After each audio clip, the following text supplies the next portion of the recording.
In this video, I want to talk about the phrase, always be closing. When I first heard that, it was like a switch went off. I knew exactly what it meant to me. And what it meant to me was do the things that are going to make the cash register ring. And in real estate, we want to get a deal, close a deal, and then have exit strategies in place so that we can make money one way or the other based on the decisions that we've made. Always be closing. So if you're doing things in your business that you think, well, I could be doing something that has a better chance for impact or has a better chance for actual income, or I understand if I just learn this one strategy of negotiation, it would help me so much more when I put it into action. Always be closing. It's not just learning and acquiring the knowledge, it's actually applying what we learned so we can always be closing. You've got your real estate reps where you are doing reps every single day. Those reps are actually, you're talking to sellers that have the potential for motivation. They need to get out from underneath their payment, out from underneath their house. You're doing that on a daily basis. I also made a video on how to then gauge your performance, KPI, key performance indicator, so that as you're taking action, you've got goals, and then you can assess the data to see, well, what can I be doing to have a bigger impact? Always be closing. So it takes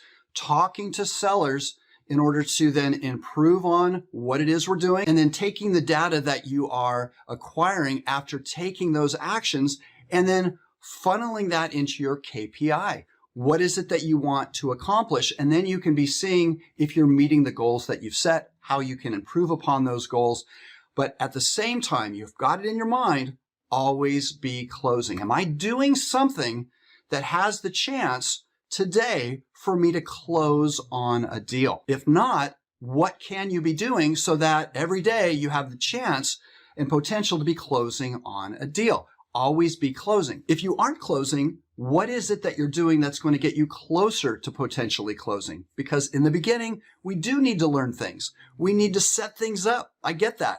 That is what it takes, that foundation, so that then we can take what we've learned so that we can uncover good deals. We can then uncover the exit strategies. You're taking action on all of that. You're making contact on a regular basis. You're monitoring that data coming in based on how you did on the call. You're tweaking things. You're getting better each and every time, each and every day. And then you are going for that close. What can you be doing so that that conversation can get you closer to actually presenting? And if you're finding people that are truly motivated, they want a solution, you've built the rapport, you've learned what their problems are, we're talking to people, we're improving on our skills as communicators as we are talking on a regular basis, and we're asking ourselves the questions of what did I like that I was doing and how can I do it better next time? We're improving each time, and then we're gathering that information that we are getting from the sellers so that we can always be closing. We can give them what it is they need, what they want right now. Always be closing. I hope that helps. I'll share more with you in the next video.